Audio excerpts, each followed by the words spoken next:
Excuse me, sir. Sir, question for you. Yes. What is the year, make, and model of the car that you're driving today? 1994 348 Spider. Looks like an amazing car. How much did you pay for it? I bought this new. I bought it in 1994. I've had it for 30 years. Brand new, Yeah, straight yeah. from the dealership, from the Yeah. showroom. Yeah, in 94 it was about 122. What was the first car that you ever bought with your own money? This one. This one right here. Okay, I was just gonna ask. It So, was like 21 maybe. Bought this and I put it in the garage because I didn't have any money to pay for insurance. So so what were you doing at the time? it sat there for a long time. What were you doing at the time for a living to be able to afford a Ferrari at 21 years old?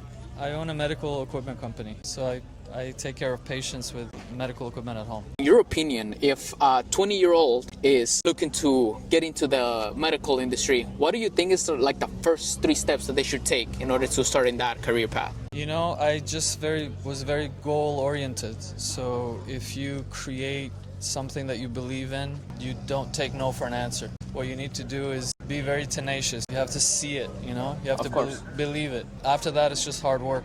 You'll get there at some point. Once again, it's not very common that a 21-year-old, buys a Ferrari. So in your opinion, seeing the 21-year-olds of this generation, what is that one mistake that they all make when it comes to chasing success? And that you could, give them an advice to avoid making those mistakes? This is my son, and I tell him the same thing all the time. People of my generation had a much longer attention span. We could sit and think and do things for more than 5 minutes at a time, you know? Yes. We spent hours and hours and hours going over paperwork and dealing with other people. So if I have to say one thing is lay off TikTok and watch or listen to hour and a half podcasts. Get your system into getting used to doing something for more than 5 minutes, you know? I Absolutely. think that's the one little thing that I think we had and this generation doesn't. Someone watching right now that lives in the middle of Kansas or Indiana, has no connections or resources, what would you say it's the best thing that they should start doing in 2025 in order to achieve financial freedom? It has to do with AI. Whatever you do,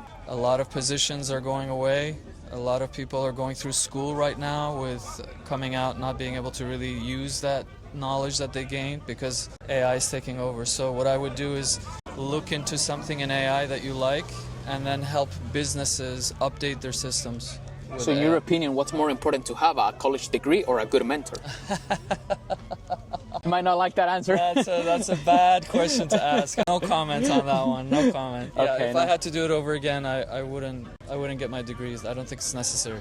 Okay. Well, yeah, that was actually going to be my next question. If you lost everything today, what is the first step that you would do to rebuild everything? A lot of good questions, huh? What I just mentioned to you, I'd find something in AI and begin looking at how to help businesses come into the 2020s rather than be in the 1900s, you know? Absolutely. A lot of businesses out there doing that.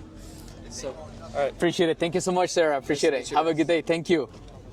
All right, you guys, we just got some amazing advice from this Ferrari owner right here. He dropped off some amazing advice, and he had his son with him, so he didn't want to answer the college question, but it looks like an amazing, beautiful car, and he got this brand new when he was 21 years old. That's an amazing story. Did you brought a car today to the event?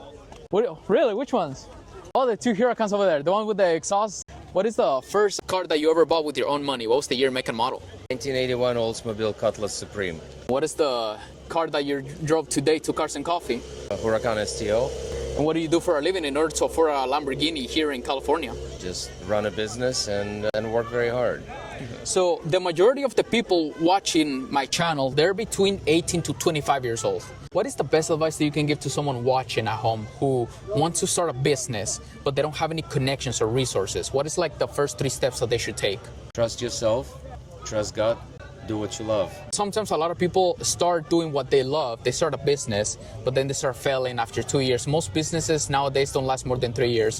What is that key to, keeping a business alive in 2025? Well, besides having a proper accounting and the business side of things, it's building the relationship. It's not the business that does business, it's people that like each other and they conduct business between themselves.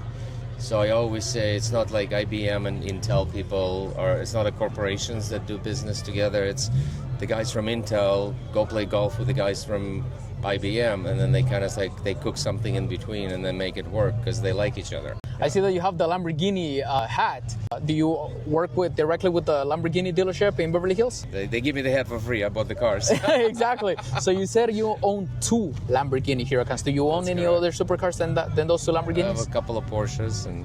That's amazing. How does someone start to achieve that financial freedom? And once you have it, once you start seeing the money coming in, how do you maintain that wealth? How do you keep it and start multiplying it and growing it? Because a lot of people, once they start seeing money coming in, they start blowing it into, stupid things that they don't need.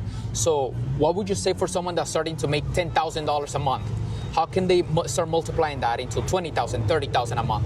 Well, the first rule of investment is you have to have money to invest. So anything you don't need to put the bills together and just basically your living expenses, I would say We can move a little bit here if you like. create a plan where you put something away and you use this money in a disciplined way to invest and make it work for you. Because you work hard for your money, and at some point you have to deploy money to work hard for you. A lot of people watching at home, they don't have access to mentorship or people with a lot of money, and they decide to go the college route instead. In your opinion, what's more important to have, a college degree or try to look for a good mentorship? Oh, it's both. You go to college, hopefully you'll meet some good mentors and teachers that would leave a mark on you and inspire you. It's not something that you necessarily need to be mentored in. It's something, if you love it and a good teacher shows up, it'll just spark the interest in both of you, and you'll develop a different level of understanding of what you want to do to begin with. Yes. And get some additional extra knowledge. And the teacher's always happy to teach students who are super interested in what they have to teach. So the mentorship is, I would not recommend paying money to get a class. In that respect, college is what it's for. You get an education, you get a well-rounded thing. But to get experience in something that you think you want to get into, that's a paramount. My son, for instance, who drove another Lamborghini with me today, he never went to school, but he runs a mechanic shop. That's his passion. That's what he loves to do. So yes. He doesn't feel like it's a hard day of work, but he doesn't feel like he's working because he would have done it for free and for fun. And then last question that I have for you, and then I'll let you enjoy the car show right here. So it sounds like you've had, a lot of experience running a business.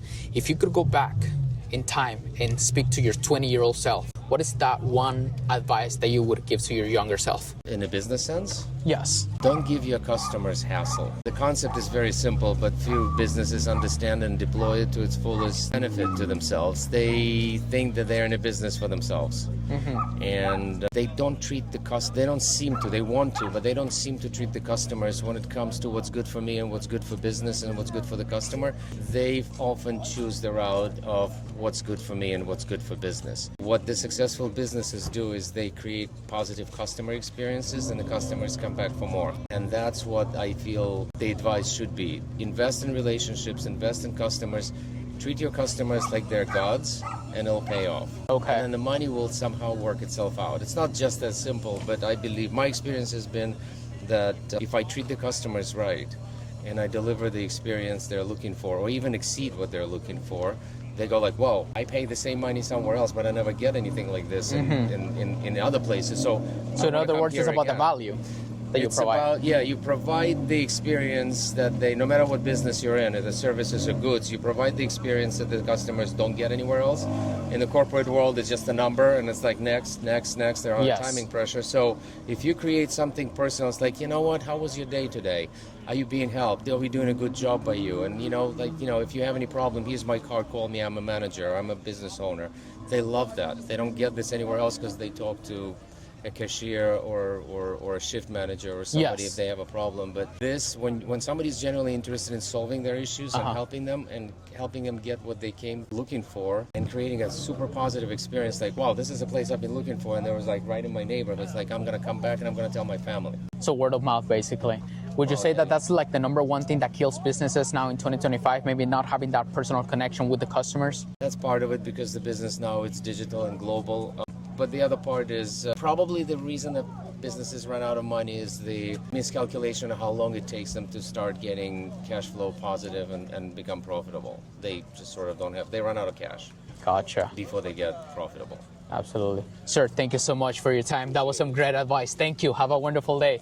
Thank you, sir. All right, you guys, that was another amazing interview with this Lamborghini owner right here. If you guys are starting a business in 2025, he just gave you guys that special advice that you guys were looking for. Make sure that you create that special connection with your customers. And like he said, eventually it's gonna pay off.